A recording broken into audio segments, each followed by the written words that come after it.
Hello student and parents, मैं मोनिका अपने podcast the future thinking of Bharat में आपका फिर से स्वागत करती हूँ। तो आज की हमारी गेस्ट हैं वैष्णवी पंत, जो कि क्लास 12th की स्टूडेंट।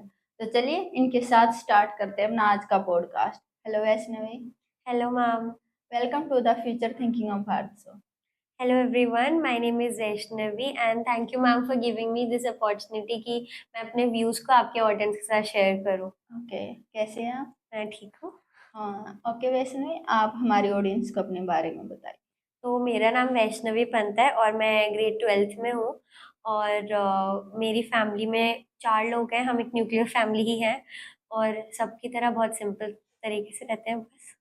ओके वैष्णवी, आप बेसिकली कहाँ से बिलोंग करते हैं? मैं उत्तराखंड से बिलोंग करती हूँ वैसे तो। ओके, वहाँ की कुछ स्पेशलिटी? देखिए, उत्तराखंड में तो सब लोग जाना पसंद करते हैं पहाड़ों के बीच, वादियों के बीच में। यस। पर जैसे पीस बोलते हैं, पीस मिलता है उन्हें वहां पर हम वहां पर रहते हैं, जाते रहते हैं, तो हमें पता है कि एक्चुअली में वहां रहते कैसे हैं लोग, कैसे अपने आप का मतलब अपनी लिविंग को उधर या बिताते हैं। आजकल तो बहुत सारे इनोवेशन भी हो गए, तो पहले तो बहुत सारी दिक्कतें होती थी कि पानी नहीं आ रहा है, लाइट की दिक्कत है। बट अब बहुत ज्यादा डेवलपमेंट हो गया है। आजकल बहुत सारे व्लॉगर्स हैं जो कि बहुत ही अच्छे लेवल पे हैं, जो कि उत्तराखंड से है। तो I am happy that I am proud of them कि हमारे सिटी को इतना जाके आगे बढ़ाया जा रहा है और इतनी सारी सुविधाएं भी मिली है हमें गवर्नमेंट की वजह से। ओके या वैष्णवी, हर किसी स्टूडेंट का अपना एक एम होता है, और जैसे आपने कहा 12th क्लास तक आते आते तो ऑब्वियसली उसका फाइनल हो जाता है कि मुझे क्या करना है। तो आपका क्या एम? ऐसे मेरा कोई एम नहीं है फिलहाल अभी तो, क्योंकि हम्म जैसे बोलते हैं कि आपको राह ही दिखाती है कि आपको क्या करना चाहिए आगे। हम्म तो वैसे तो अभी मेरी पीसीएम स्ट्रीम है ऑब्वियसली, तो मैं इंजीनियरिंग की तरफ ही जाऊंगी। यस। बट क्या पता आगे क्या हो जाए, बहुत सारी चीजों में इंटरेस्ट होता है। तो अब तो आगे की जनरेशन ऐसी है कि हमें बिल्कुल भी नहीं पता कि हम क्या करने वाले हैं। हम किसी भी फील्ड में जा सकते हैं, जरूरी नहीं कि सिर्फ हम पढ़ाई की फील्ड में जाएं, क्योंकि अब तो एक्स्ट्रा करिकुलर भी इतना ज्यादा इंपॉर्टेंट हो चुका है आजकल। तो फिलहाल तो मेरा यही एम है कि 12th board and then JEE और जो भी आगे प्रोसेस होता है। वैष्णवी, जैसे कि आपने बताया कि आप क्लास 12th की स्टूडेंट है, तो आपने बताया कि मैंने पीसीएम है मेरे पास, तो आपने कैसे सिलेक्ट किया पीसीएम को? देखिए, वैसे तो मेरी फैमिली का बहुत स्ट्रॉन्ग ओपिनियन था कि मुझे पीसीबी चुननी चाहिए, बिकॉज सभी लोग आजकल चाहते हैं कि डॉक्टर बन जाए, डॉक्टर में बहुत पैसा है, हर आप अपना क्लिनिक खोल सकते हो कोई भी। बट ये सच बात नहीं है, डॉक्टर बनने में बहुत मेहनत लगती है। और मेरे लिए चीजों को मेमोराइज करना उतना अच्छा नहीं है। मेमोराइज मैं कर लेती हूँ, बट मेडिसिन के नेम बहुत सारे डिफरेंट होते हैं, बैक्टीरियाज होते हैं, जो कि मुझे पर्सनली लगा कि मैं नहीं कर सकती, बायोलॉजी नहीं कर सकती मैं। ओके। जबकि मेरे अच्छे नंबर आए थे 10 में, बट फिर भी तो आई थॉट कि इसके लिए ऑप्ट किया जाए, क्योंकि मुझे साइंस लेनी थी। आर्ट्स में मेरा बिल्कुल भी इंटरेस्ट नहीं था। और कॉमर्स तो मेरे मतलब मेरे फादर के पास ऑलरेडी थी कॉमर्स। तो मैं चाहती थी कुछ डिफरेंट आए फैमिली में, डिफरेंट वो आए प्रोफेशंस, जिससे कि मदद मिलती है ना, मतलब पैसे खर्च नहीं होते ओके, ज्यादा। तो मतलब पेरेंट्स ने आपको पूरी फ्रीडम दी स्ट्रीम हाँ, सिलेक्शन की? बहुत से पेरेंट्स होते हैं जो कि बोलते हैं कि नहीं, आप हमारी पसंद का चूज करो। मेरे बहुत से फ्रेंड्स भी हैं हाँ। जो जबरदस्ती स्ट्रीम में, क्योंकि साइंस स्ट्रीम को बहुत ज्यादा मान्यता दी जाती है कि आप अगर साइंस स्ट्रीम में हैं तो मतलब आप बहुत अच्छे हैं पढ़ने में। बट ऐसा सच नहीं है, बहुत से पेरेंट्स फोर्स करते हैं। But hopefully and thankfully my parents ने मेरे को बहुत ज्यादा सपोर्ट किया था इस चीज में कि जो तेरे को लेना है वो लेना सब। ओके, आपको अपने सब्जेक्ट में कौन सबसे ज्यादा चैलेंजिंग लगता है? मैं कहूंगी कि मुझे ज्यादा चैलेंजिंग ऐसा नहीं है कि मुझे बहुत चैलेंजिंग लगता है, क्योंकि ऑब्वियसली मेरा फेवरेट सब्जेक्ट है। मुझे कोई भी मतलब ऐसे दबाव में मैंने नहीं लिया था उसे, कोई प्रेशर नहीं था मुझे। तो कुछ चैलेंजिंग नहीं लगता। प्लस प्लस पॉइंट मेरे लिए ये है कि मुझे स्टार्टिंग से ही वो चीजें पसंद थी, चाहे साइंस हो, चाहे मैथ्स हो। इंग्लिश भी मेरी अच्छी है, और ऑप्शनल में मेरा पीएचई है, तो वो तो सिंपल ही होती है। तो चैलेंजिंग नहीं लगता। बस हाँ, मुझे एक चीज लगती है कि अगर आप रेगुलर स्टडीज नहीं करते हो तो आपके लिए कोई सब्जेक्ट चैलेंजिंग हो सकता है। जैसे कि अभी यस। फिजिक्स और केमिस्ट्री बहुत चैलेंजिंग हो रखी है। जैसे कि वैसे में आपने बताया फिजिक्स और केमिस्ट्री में थोड़ा चैलेंज फेस करना पड़ता है, तो आप उसके लिए क्या स्ट्रेटजी यूज करते हो? वैसे तो मेरे टीचर्स बहुत सपोर्टिव हैं। और आजकल तो ऐसा जमाना है कि आप कहीं पर भी जाओगे, आपको हर एक इंटरनेट प्लेटफॉर्म पे मिल जाती है चीजें। तो मैं प्रैक्टिस करती हूँ उस चीज के ऊपर, दोबारा समझती हूँ, क्योंकि यही एक मोटिव है। Practice only makes a person the real man he wants to be, or the woman. I can say a woman. तो बस प्रैक्टिस करते रहो, उस चीज को दोबारा दोबारा पढ़ते रहो, नहीं हो रहा कुछ समय के लिए, you can keep it aside and then again उस चीज पे लगो. तो मेरा तो बस यही है, प्रैक्टिस एंड प्रैक्टिस. वैसे नहीं, आपकी 12th एक बोर्ड की क्लास है और बच्चे इस टाइम बहुत ज़्यादा स्ट्रेस फील कर जाते हैं कि भी बोर्ड की क्लास है, पता नहीं नंबर्स कैसे आएंगे, हमारी तैयारी में कुछ कमी नहीं रह जाए, तो उस टाइम आप क्या सोचते देखिए, मेरी राय ये है कि कितना ही बोल लो, प्रेशर तो देखो फील होता ही है. हैं? 10th में मैंने बोर्ड्स दिए थे, फर्स्ट टाइम था, कुछ पता नहीं था कैसे होता है क्या होता है. सोचा था नहीं होगा, क्योंकि मेरी पर्सनालिटी ऐसी है कि आई डोंट फील प्रेशर्ड, और कि भाई बहुत नर्वसनेस हो रही है हर चीज में, नहीं. जो फ्लो के साथ होता है वो मैं बोल देती हूँ. तो मतलब, पर फिर भी आप कितना ही ट्राई कर लो, आपको लगेगा ही नर्वसनेस, वो एक अंदर से ही आ जाती है. बट फिर एक बार आप पेपर देने बैठ जाते हो ना, and if you know you have practice इतना टाइम, मल्टीपल टाइम्स, कि आप यू आर कॉन्फिडेंट, स्टिल आपको नर्वसनेस फील होगी. टॉपर को भी नर्वसनेस फील होती है, this is the universal fact. तो उस नर्वसनेस के लिए बस कुछ नहीं कर सकते, नर्वसनेस तो फील होगी, but you should be confident कि आपने जो किया है वो सही किया है और अच्छे मायने में किया है. तो एक्चुअली मैं अपनी बताती हूँ, जब मैं 12th क्लास में थी मुझे बहुत ज़्यादा फील होती थी, बट काम डाउन हाँ. करके मैं चुप हो जाती थी कि जो होगा देखा जाएगा. एंड देन मैंने रियलाइज किया कि मुझे लगता था कि मैं सब कुछ भूल चुकी हूँ बुक बंद करते ही, लेकिन जब मैं एग्जाम में जाती थी, एग्जाम पेपर मेरे सामने आता था, तो मुझे सब कुछ ऑटोमेटिकली याद आ जाता था. हाँ, तो क्या आपको, आपके साथ बहुत लोगों के साथ होता है, मेरे साथ भी होता है. मुझे लास्ट मोमेंट पे अगर कोई भी इंसान पढ़ता है तो उसको हमेशा यही लगता है, क्योंकि हम तो ऐसी जनरेशन ही है कि जो एक हफ्ता मिलेगा, एक हफ्ते के बाद भी हम सिर्फ लास्ट दिन में ही पढ़ते हैं. जनरेशनली ये थॉट है, जनरेशनल थॉट है कि ऐसा ही चलता हुआ आ रहा है. बट लगता है कि बंद होकर उसे भूल गए, लेकिन अब वही है कि जितनी आप अगर आपने क्वेश्चन प्रैक्टिस करी होगी तो आपको घर में ही पता चल जाएगा. बट अगर सिर्फ आप पढ़ के जाओगे तो आपको फिर पेपर में पता चलता है कि यू हैव स्टडीड एंड आपने कर लिया वो चीज. और हाँ, ये मेरे साथ बहुत ज्यादा होता है, तो कुछ नहीं कर सकते उसके लिए. तो हमें स्टडी से थोड़ा ब्रेक भी लेना चाहिए माइंड को फ्रेश करने के लिए, तो उसके लिए आप क्या करते मैं देखिए, मैं यहाँ पर झूठ तो बोलूंगी नहीं कि मैं यहाँ गाने सुन लेती हूँ, ये कर लेती हूँ, नहीं, मैं कुछ नहीं करती. देखो, ब्रेक तो हर चीज से चाहिए, चाहे ऑफिस का वर्क हो, चाहे आप कोई भी वर्क करते हो, हर चीज से ब्रेक चाहिए. और स्टडीज तो मेन पॉइंट है जो नींव बनाती है इन सब चीजों के. तो ब्रेक के लिए बस आप उन चीजों को साइड कर लो जो चल, उसके लिए कुछ एक्सटर्नल करने की जरूरत नहीं. कि अगर आपको गाने सुनना पसंद है, आप गाने सुन सकते हो. मुझे पर्सनली नहीं है कि मुझे उससे काम मिलता है, पीस मिलता है या रिलैक्सेशन मिलती है, मुझे नहीं होता है ऐसा. मुझे उसके बाद भी आराम चाहिए होता है. तो जो उस टाइम पे फ्लो होता है, अगर बहुत ज्यादा थकान होती है तो सो जाओ. अगर बहुत ज्यादा नहीं, मतलब थकान नहीं है, सोने का मन नहीं है, पर दिमाग थक गया है, तो कुछ और कर लो, थोड़ी देर को इसको साइड कर दो. बस वही चीजें हैं जो. अगर आप टाइम अच्छे से मैनेज करते हैं तो सब कुछ इजी हो जाता हाँ, सही बात है. है. वैसे में आप अपना कोई ऐसा प्रोजेक्ट बता सकते हैं जिसको आपको कंप्लीट करने पर प्राउड फील हुआ हो, स्कूल में, घर पर, कहीं भी? हाँ, जैसे मेरे को अपने अंदर बहुत अच्छी चीज लगती है, और मेरी मदर भी बोलती है मेरे को ये चीज, कि अगर तुम्हारे अंदर ये बहुत अच्छी चीज है कि तुम किसी चीज को करने से डरते नहीं हो, जो कि होना चाहिए बच्चों में, और मेरे अंदर है. I am very proud of my self that मेरे अंदर ये चीज है. तो चाहे वो बड़ी की चीज हो चाहे छोटी की चीज हो, मैं करती हूँ अगर मेरा मन करता है. बचपन से ही मैं, जब मैं सब छोटी थी तब बचपन से ही मैं स्पीचेस देती थी, छोटे छोटे में, थर्ड क्लास में, सेकंड क्लास में. स्पेल बी कॉम्पिटिशन्स करे मैंने. तो ऐसा तो कुछ नहीं है कि जो मैंने नहीं किया, पर मेरा प्राउड मोमेंट ये था कि जब मैंने पीयर ग्रुप ज्वाइन किया अपने स्कूल में, बहुत सारे स्कूल्स में होता है काउंसिल मेंबर्स के साथ, और बहुत सारे क्लब्स के साथ पीयर क्लब भी होता है, जिसमें आप दूसरे छोटे बच्चों को एजुकेट करते हो. एंड मैं नहीं कहूंगी कि मेरे को टीचर बनना है, बट हाँ, मुझे टीचिंग बहुत पसंद है. मेरे को बहुत अच्छा लगता है कि मैं पढ़ाऊं बच्चों को, अपने छोटों अपने बड़ों को, जितना मुझे आता है उस बेसिस पे. मैंने अपने से छोटे बच्चों को पढ़ाया था, उनकी फेस पेंटिंग की थी, हैंड पेंटिंग की थी, तो मुझे बहुत प्राउड हुआ था. उनकी चेहरों पे जो स्माइल्स थी, उनको देख के सबसे ज्यादा चीज, अच्छी चीज यही होती है, अगर आप कोई काम करते हो और दूसरा वाला तारीफ कर दिया, एक स्माइल पास कर दे, तो कितना प्राउड लगता है. मुझे बहुत प्राउड लगा था कि मैंने छोटे छोटे बच्चों को इतनी अ, अच्छे से पढ़ाया था कि वो थैंक यू बोल रहे थे और स्माइल्स थी उनके फेस पे. तो वो मेरे लिए बहुत प्राउड मोमेंट था. मुझे आपकी बातों से लगता है कि आप में लीडरशिप बहुत ज्यादा, आपकी बातों से आपके अंदर लीडरशिप की झलक हाँ, मिलती है. मुझे नहीं पसंद कि कोई मुझे लीड करे। मैं नहीं ओके। पसंद करती कि भाई कोई आए मुझे और मुझे बताए कि मुझे ऐसा ऐसा करना है। फिर चाहे वो इंसान बताएगा भी, लेकिन मुझे करना अपने तरीके से ही है, तो हाँ, कह सकते हैं कि लीडरशिप क्वालिटी है, डोमिनेंट क्वालिटी है, अगर आप ऐसे बोलना चाहे तो। वैसे में आपकी बिगेस्ट स्ट्रेंथ क्या? हाँ, मेरी बिगेस्ट स्ट्रेंथ यही है कि मैं कुछ करने से डरती नहीं हूँ। हम्म, जो चल रहा होता है उसको करना चाहिए हमें। ये हर एक फील्ड में है, हर एक बच्चे के साथ होना भी चाहिए। बहुत से बच्चे इंट्रोवर्ट होते हैं, मैं एक बहुत बड़ी वाली एक्सट्रोवर्ट हूँ।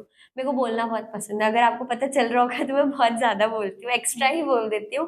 और कभी कभी ये चीज मेरे लिए एक एनिमी में भी बदल जाती है, क्योंकि आज की जनरेशन हो, चाहे फ्रेंड्स हो, चाहे कोई भी हो, उनको नहीं पसंद, मेरे को खुद को नहीं पसंद कि मुझे बताया जाए, तो दूसरों को कैसे पसंद आएगा। तो ओके। ये एक एनिमी भी है, पर कभी कभी मुझे लगता है कि कभी कभी एक एनिमी बनती है, पर most of the time I think this is my biggest strength, क्योंकि आजकल के समय में beside studies we need to have another like activities and sense of humour, जो कि मेरे अंदर है, तो आई एम हैप्पी कि मैं आगे की नहीं, जिंदगी को आपकी जी बात पाऊंगी। ठीक भी है कि अगर हम कोई काम बिना डर के करेंगे तो इजीली हो जाएगा कंप्लीट, लेकिन डरने के बाद वो काम अच्छे से नहीं हो पाता। वो तो है, ज्यादा टाइम लगता है इनफैक्ट। हाँ, ज्यादा टाइम लगता है। आप ऑब्वियसली एक गर्ल हैं, तो आप अदर गर्ल स्टूडेंट को क्या कहना चाहेंगे जो अपने ड्रीम्स को पूरा करने की कोशिश कर रही हैं? देखिए, मैं ये कहना चाहूंगी कि मैं भी आप ही के फेस से गुजरती हूँ, और एज अ गर्ल मैंने भी बहुत सारी चीजें फेस की हैं। लड़कियां ही क्यों करेंगी, लड़कों को भी करना चाहिए। यस। मेरे अंदर बहुत चीजें, मेरे खुद का भी एक भाई है, छोटा है मेरे से। तो भले ही वो चीज ना होती हो घर में कि मम्मी उससे ज्यादा काम कराती है, मेरे से कराती है, बट फिर भी मुझे लगती है वो चीज। तो वो मेरे अंदर क्वालिटी है, इनबिल्ट क्वालिटी कह लो, नेगेटिविटी कह लो, जो आपको कहना है कह लो, बट वो मेरे अंदर है। तो बहुत सारी ऐसी स्टोरीज भी होती हैं मेरे फ्रेंड्स की कि घर में काम करना पड़ता है उनको as a girl, because of yes. Being a girl, because of being born as a girl, जो कि आपको नहीं पता होता कि आप होने वाले हो, आप बस हो जाते हो।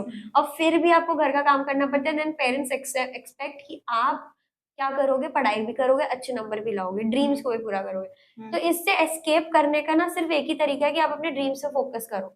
इसका मतलब ये नहीं है कि आप सिर्फ फोकस ही करो, सिर्फ ड्रीम्स पे ही फोकस करो, और सारी चीजें भी करो। अगर आप रेबेल कर सकते हो तो रेबेल भी करो, क्योंकि आपके ड्रीम्स हैं, आपको पूरे करने, और कोई पूरे करने नहीं आएगा आपके। यस, बिल्कुल।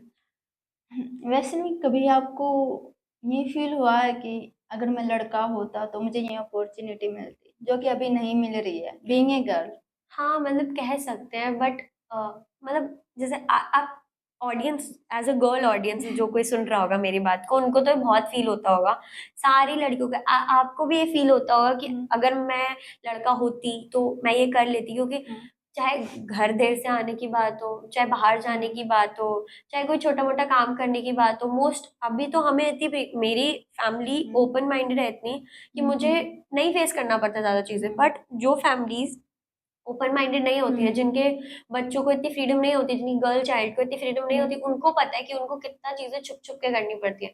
और एक, मैं ये कहना चाहूंगी, मेरे ओपिनियन में सबसे बड़ा फैक्टर है of a child being so, मतलब कि छुपा रुस्तम कह सकते हैं हम उसे, कि जितना वो झूठ बोलता है उसका मेन रीजन यही होता है कि पेरेंट्स उसको सपोर्ट नहीं करते। यस। अगर पेरेंट्स सपोर्ट करेंगे, समझेंगे, तो बच्चा क्यों झूठ बोलेगा आपको, झूठ बोलने का कोई मतलब ही नहीं बनता।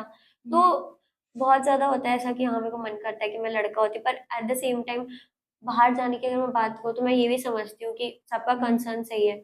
हम जब बड़े होके कुछ बनेंगे, हमारे जब बच्चे होंगे, आपके जब बच्चे होते, तो आपको भी लगा होगा कि हाँ, ये कंसर्न बहुत सही है। उस टाइम पे थोड़ा लगता है कि हाँ, बुरी बात है, बट हमें सेफ्टी भी तो मैटर करती है। आजकल इतने सारे केसेस होते हैं जिससे कि हमें फील होता है कि एटलीस्ट हम सेफ तो हैं इतने सारे रिस्ट्रिक्शंस के बाद भी। आपके अकॉर्डिंग सोशल फ्रीडम क्या होती है? मेरे अकॉर्डिंग सोशल फ्रीडम वो होती है जो आपका दिल करे। बहुत सी लड़कियां हम्म। सोचती हैं कि हमें नहीं करना चाहिए क्योंकि हमारे घर वाले मना करते हैं, या समाज क्या सोचेगा। यस। आपको नहीं, उनको नहीं पता कि आपके दिल में क्या चल रहा है, उनको नहीं पता कि आप कैसे हो, आप कैसे अपनी जिंदगी बिता रहे हो, आपकी फैमिली में क्या चल रहा है। तो in spite of thinking about others, the society, think about your self. आपको क्या अच्छा लगता है, आप क्या कर सकते हो, आप क्या नहीं कर सकते हो। मतलब बहुत ज्यादा होता है आजकल की सोसाइटी में चीज की जजिंग, तो बिकम अ मेजर फैक्टर कि आप क्या करते हो। आपकी सारी चीजें उस जजिंग पे डिपेंड करती है। अगर आपको एक चीज खानी भी है ना, उसमें भी आपको ये लगेगा अगर मेरा वेट गेन होगा तो सोसाइटी आ गई, आपको अपनी हेल्थ का नहीं होगा, सोसाइटी की थॉट्स का होगा। बट आजकल की लड़कियों की बात समझनी चाहिए। मैं हाँ अपना ओपिनियन बता रही हूँ कि हमें सोशल सोशल की तो परवाह करनी ही नहीं कि सोसाइटी क्या कहेगी।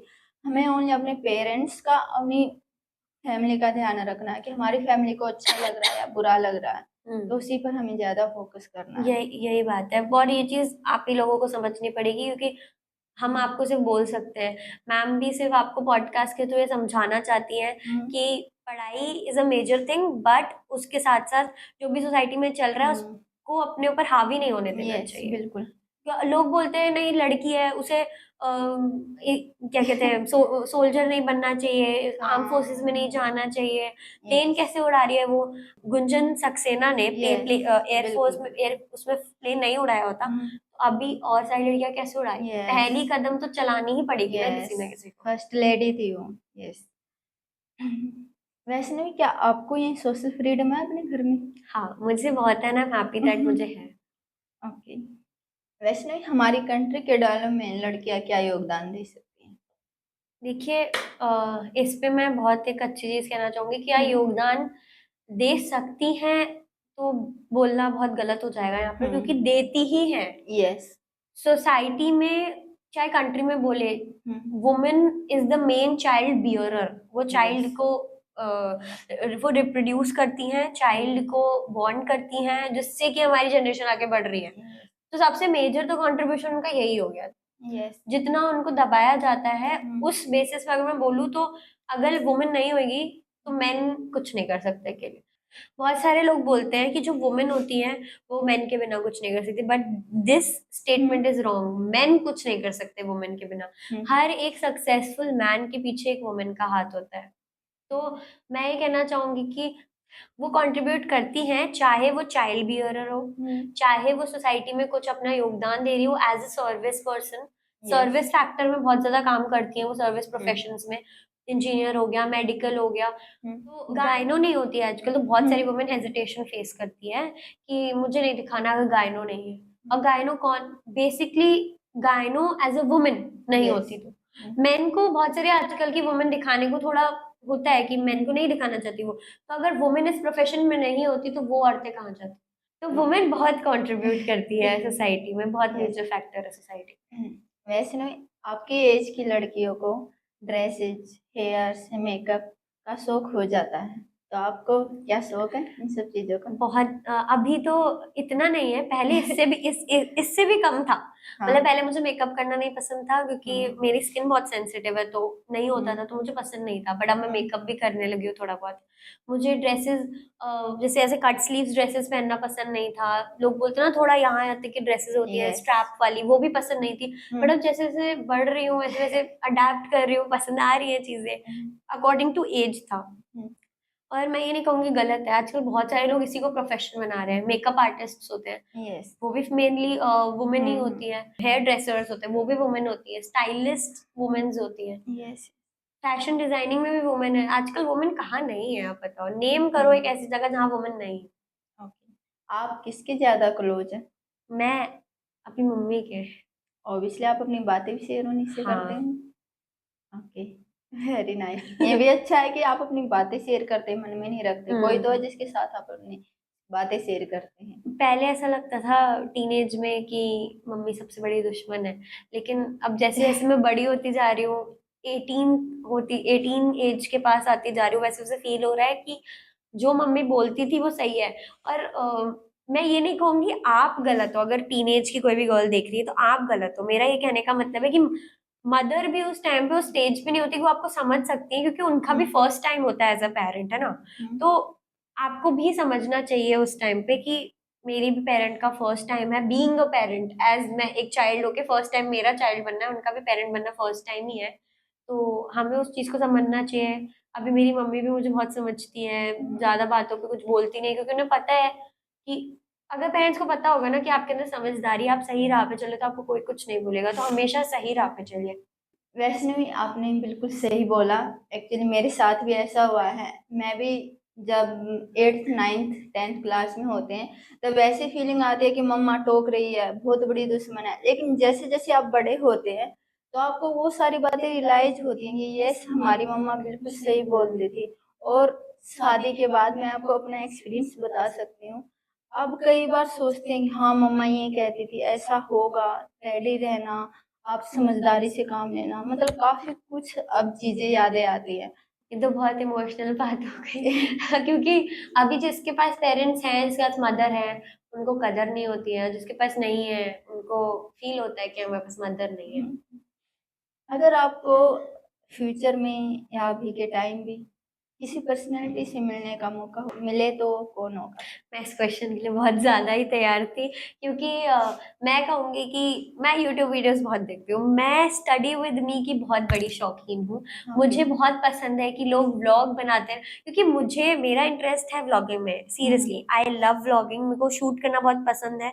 और मुझे एडिटिंग थोड़ी मोड़ी ही आती है, थोड़ी मोड़ी छोटी छोटी, तो मैं कर देती हूँ जितनी मुझे आती है। और मेरा इंस्टाग्राम अकाउंट भी है, तो आप उसको भी देख सकते हैं अगर आप चाहें, क्योंकि मैं उसमें अपना डालती हूँ। तो इससे मेरे को ये पता चलता है कि हमें करने के लिए कुछ बड़ा नहीं चाहिए। अगर आपकी इंटरेस्ट है तो आप उसी फेस से उसको स्टार्ट कर सकते हैं, ये मेरा कहना है। तो मेरा इंस्टा अकाउंट है लूज फिट करके यूजर नेम है। एंड उसमें बेसिकली मैं तो रील्स बनाती हूँ क्योंकि आजकल सभी बनाते हैं। हाँ, ट्रांजिशन रील्स भी है और मेजर पोर्शन वो व्लॉगिंग के लिए ही मैंने चालू किया था। बिकॉज मैंने सोचा था कि एज बीइंग इन कॉलेज, जब मैं जाऊंगी कॉलेज में तो मुझे वो बहुत ही काम भी आएगा। बिकॉज आजकल मेजर लोग कंटेंट क्रिएटिंग से इतना पैसा कमाते हैं जो कि आजकल कोई नहीं कमा रहा। 9 to 5 जॉब वाले तो बिल्कुल भी नहीं कमा रहे जो कंटेंट क्रिएटिंग से लोग कमा रहे हैं। एक एक वीडियो पे 1-1 मिलियन रुपए कमाते हैं लोग। तो मिलियनियर कौन नहीं बनना चाहता है आजकल। तो मेरी सबसे बड़ी इंस्पिरेशन और मैं पर्सनैलिटी उसको बोलूंगी, वो उसका नाम है ब्रियाना क्वेन करके, और वो यहाँ की नहीं है, वो कनाडा में रहती है। बेसिकली वो एक मेडिकल स्टूडेंट है और वो वीडियोस बनाती है डेली लाइफस्टाइल के। तो मैं उससे बहुत सारी चीजें सीखती हूँ। बिकॉज सबसे बड़ी बात इन वीडियोस की होती है कि आपको मोटिवेशन मिलता है स्टडी करने की। आपको आप सपने देख सकते हो, आपको पता चलता है कि वो कर रहा है वो चीज, तो हम भी कर सकते हैं। बिल्कुल। तो एक ये चीज होती है। और दूसरी चीज कि भाई आपको पता चलता है कि उनकी लाइफस्टाइल कैसी है। बाहर अगर आपको कहीं बाहर जाना है तो यू गेट टू नो कि आपको बाहर कैसा लिविंग मिलेगी, आपको कैसे एक्सपेंसेस देने पड़ेंगे, और सब पता चलता है बेसिक। और वो मुझे इसलिए भी पसंद है। मैं बहुत सारे वीडियोस देखती हूँ बट मुझे उसके जैसा वीडियो किसी का नहीं लगता। ओके, फाइनली वैसे हम आपके साथ रैपिड फायर स्टार्ट करते हैं। इनका आंसर आपको विद इन 3 to 5 सेकंड देना। Okay okay. Favourite colour? Black. Favourite book? Atomic habits. वैसे तो मैं बहुत सारी बुक्स पढ़ती हूँ। मेरी मेन जेनरे अगर मैं बोलूँ तो वो होगी रोमांस की फैंटेसीज जो होती हैं, रोमांस फैंटेसीज होती हैं वो, मतलब उसमें फैंटेसी के ऊपर चलता है। साइंस फिक्शन भी मैं बहुत देखती हूँ, एज ए मूवी में मुझे देखना पसंद है, उसमें नहीं पसंद मुझे। तो बस। Favourite place? फेवरेट प्लेस मेरा जहाँ पर मैं बॉर्न हुई थी, यूपी। ओके, और फेवरेट फूड? फेवरेट फूड गोलगप्पे, जो कि सबको पसंद होते हैं। ओके, वेस्टर्न या ट्रेडिशनल? वैसे तो मुझे दोनों पसंद है, पर ट्रेडिशन में थोड़ा ऐसा होता है कि आप सुंदर दिखते हो, वेस्टर्न में भी सुंदर दिखते हो, बट थोड़ा वो अनकंफर्टेबल हो सकता है। तो मैं ट्रेडिशन चुनूंगी। ओके, हिल स्टेशन या फिर बीच? Hill station. उत्तराखंड से हो, हिल स्टेशन चुनना तो बनता ही है। ओके। वैष्णवी, मैंने एक नया कॉन्सेप्ट स्टार्ट किया है कि आप एंकर बन के मेरे से कुछ भी पूछ सकती हैं, तो आपके दिल में जो भी आप पूछ सकती हैं। एज अ व्लॉगर एंकर बनना मुझे बहुत पसंद है, तो मुझे मौका मैम ने दिया, I am very thankful for that. तो मेरे दिमाग में बहुत इंपॉर्टेंट एक क्वेश्चन था, जो जैसे कि मैंने एयर फोर्सेस से रिलेटेड बोला था। आजकल बहुत सारी लड़कियां मैंने देखा एयर फोर्सेस में बहुत जाना चाहती है, सर्विस प्रोफेशन पे कम लड़कियां जाना चाहती हैं। पर मुझे ऐसा लगता है एयर, डर नहीं लगता है एयर फोर्सेस में जाने में? आपकी क्या राय है इसके ऊपर? वैष्णवी, मैं बस इतना ही कहना चाहूंगी। पहले तो आपके डर बोला था, डर तो होना ही चाहिए किसी भी चीज के लिए। और अगर हमारे गर्ल्स अगर आर्मी में जाना प्रेफर कर रही हैं तो उनका इंटरेस्ट है। वो आजकल जागरूक लड़कियां हैं, वो पहले वाली लड़कियां नहीं है कि दबी सहमी अपने घर पर ही। तो ये बड़ी अच्छी बात है और गवर्नमेंट भी इनको प्रोत्साहन कर रही है कि गर्ल्स भी आर्म फोर्सेज में आए और वो बहुत कुछ अच्छा कर भी रही हैं। अभी आप करंट की बात देखें तो अभी ऑपरेशन सिंदूर हुआ था, वो लड़कियों ने लीड किया था और सक्सेस भी हासिल की उसमें। और बहुत सारी लड़कियां ऑफिसर्स हैं आर्म फोर्सेज में, बहुत अच्छा कर रही है। तो मेरा तो यही कंसर्न है कि भाई आपको जाना चाहिए, आपका मन है, अगर आपको इंटरेस्ट है तो बिल्कुल आपको जाना चाहिए और इसमें डरने की तो कोई बात ही नहीं है। तो बस यही कहना मुझे। जैसा कि मैं जानती हूँ, एक चीज मैं ऐड करना चाहूंगी कि बहुत सारी कंट्रीज में कंपलसरी भी होता है गैस जाना, है ना? यस, बिल्कुल। तो हाँ। मैं आपको इजराइल का एग्जांपल देना चाहूंगी। वहां पर कंपलसरी मैंने सुना है कि है, वहां पर लड़कियों को ट्रेनिंग लेनी जरूरी है।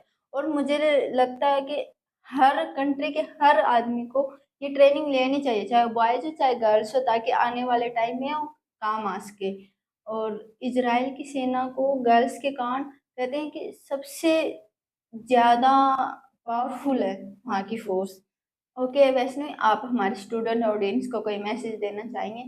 हाँ, तो मैं एक ये मैसेज देना चाहूंगी हम्म। कि जो आपका दिल करे आप वो करें। हम्म। आप ये मत सोचिए सोसाइटी आपके बारे में क्या सोचती है। हम्म। और एक मेरा मेजर थॉट ये है आज के जनरेशन, मतलब मेरा मेजर थॉट नहीं, मुझे ऐसा लगता है सभी का ही यही होना चाहिए। और अगर आपको नहीं है आपका ये मेजर थॉट, तो आपको इस बारे में सोचना चाहिए और आप जरूर कमेंट करके बताइएगा कि क्या ये थॉट सही है कि नहीं। कि जो 9 to 5 जॉब्स है ना, वो सिर्फ अभी तक के लिए है। आगे जाके 9 to 5 जॉब्स का प्रचलन नहीं रहेगा। यस। लोगों को, कोई भी यूनिवर्सिटी में आप जाते हो, कोई भी आप जॉब में जाते हो, कहीं भी जाते हो, लोग नहीं मांग रहे होते हैं आपसे सिर्फ स्टडीज, मांगते हैं वो आपसे और आपकी आपकी हॉबीज और चीजें जो आप करते हो और जो कि उनके फैक्टर में इंपॉर्टेंट होती है। क्योंकि आजकल किताबी पढ़ाई से कुछ नहीं होता, हर कोई आजकल यही बोल रहा है। तो मैं ये कहना चाहूंगी, किताबों में मत घुसे रहो। किताबें ज्यादा इम्पोर्टेंट नहीं है। इम्पोर्टेंट है to make your career, but more important to become something that you want. तो उसके लिए मैं चाहूंगी कि आप अपनी हॉबीज पे भी ध्यान दें, अभी से ही स्टार्ट करें। अगर मैं ब्लॉगिंग की बात करूँ, ब्लॉगिंग के लिए ये नहीं है कि आप आईफोन होना चाहिए, आपके पास कैमरा होना चाहिए, स्टैंड होना चाहिए, लाइट होनी चाहिए, कुछ नहीं होना चाहिए। एक कैमरा और एक नेचुरल सनलाइट, एंड जो आपको बोलना है अपने दिल से ये आप करिए बस। आपको पसंद आएगा। अगर आपको एडिटिंग सीखनी है, कोई भी वीडियो उठाइए, एडिटिंग करिए उसे। ग्राफिक डिजाइनिंग करनी है तो ग्राफिक डिजाइनिंग करिए, कोई भी थंबनेल बनाइए। जितना प्रैक्टिस करेंगे उतना ज्यादा अच्छा है, चाहे आप किसी भी फील्ड में प्रैक्टिस करें। तो मेरा यही मैसेज होगा आपको लेकर। मेरे लास्ट पॉडकास्ट वीडियो पर किसी का कमेंट आया था कि मैम आप बच्चों के स्ट्रीम सिलेक्शन पर कुछ बताइए। तो मैं सभी पेरेंट्स से भी और स्टूडेंट्स से भी यही कहना चाहती हूँ कि मैंने देखा है मोस्टली स्टूडेंट्स अपने बच्चों को फोर्स करते हैं कि आप ये सब्जेक्ट लो, लेकिन हमें अपने बच्चों पर ऐसा कोई फोर्स करना नहीं चाहिए। बिकॉज बच्चा इस एज में आकर एक स्टूडेंट को पता चल जाता है, बिकॉज वो 10th क्लियर करके आया है, 15-16 साल का हो जाता है, तो उसको पता चल जाता है कि मुझे क्या बनना है और मुझे कौन से सब्जेक्ट चाहिए। आप उन पर अपना प्रेशर करते हैं तो वो डिमोटिवेट हो जाते हैं और वो अपनी अच्छे से तैयारी नहीं कर पाते किसी भी चीज के लिए। और अगर स्टूडेंट थोड़ा सा कंफ्यूज है तो वह अपने पेरेंट्स से या फिर किसी अदर रिलेटिव से जिसको वो जानता है, किसको नॉलेज है, तो उससे वह डिस्कस कर सकता है और अपने आगे आने वाली लाइफ को इजी कर सकता है। Thank you so much. वैसे हमारे यहाँ जो भी स्टूडेंट आते हैं तो हम उनको एक प्लांट गिफ्ट करते हैं। ये हमारा एक छोटा सा प्रयास है हमारे इन्वायरमेंट को हेल्दी रखने का। Thank you ma'am. I hope इसमें आप इसकी अच्छे से केयर करेंगे। इसको नरिश करना बहुत जरूरी है, क्योंकि आपने दिया है, आपने इस मौका, ऐसा मौका दिया मुझे जिससे कि मैं आगे बढ़ सकूं और अपने व्यूज को शेयर करूं और मुझे भी आगे प्रेरणा मिले कि जो मैंने कहा है वो सही है या गलत।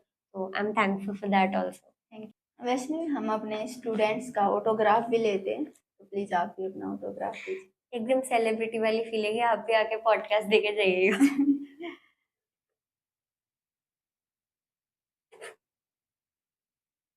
Thank you so much once again Vaishnavi for coming in our. Ma'am thank you तो मुझे आपको बोलना चाहिए कि आपने मुझे ऐसी अपॉर्चुनिटी दी, जिससे कि जैसे कि मैंने पहले कहा, सीखने को भी मिला और आपसे मुझे बहुत ज्यादा सीखने को मिला, क्योंकि आपके पास इतनी नॉलेज है, आपने इतना अच्छा सेटअप बनाया है जिससे कि स्टूडेंट्स को एक नया कॉन्सेप्ट कि स्टूडेंट्स को स्टूडेंट्स के थ्रू मिले, क्योंकि आजकल बच्चे सोचते हैं, मैं भी बहुत सारे पॉडकास्ट देखती हूँ बड़े बड़े सेलिब्रिटीज के, चाहे वो Yes. मोटिवेशनल स्पीकर्स हो, कि ऐसा लगता है कि हम रिलेट नहीं कर पा रहे हैं चीजों को, बट अगर एक स्टूडेंट आएगा, चाहे छोटी क्लास हो चाहे बड़ी क्लास हो, स्टूडेंट्स मुझे लगता है ज्यादा से ज्यादा रिलेट कर पाएंगे। तो thank you for introducing this concept to our student audience. और आपके कॉन्फिडेंस को देखकर मुझे भी आगे बढ़ने का एक अंदर से कॉन्फिडेंस आएगा। और thank you so much. Welcome. Thank you so much to watching my show. Be positive, avoid negativity.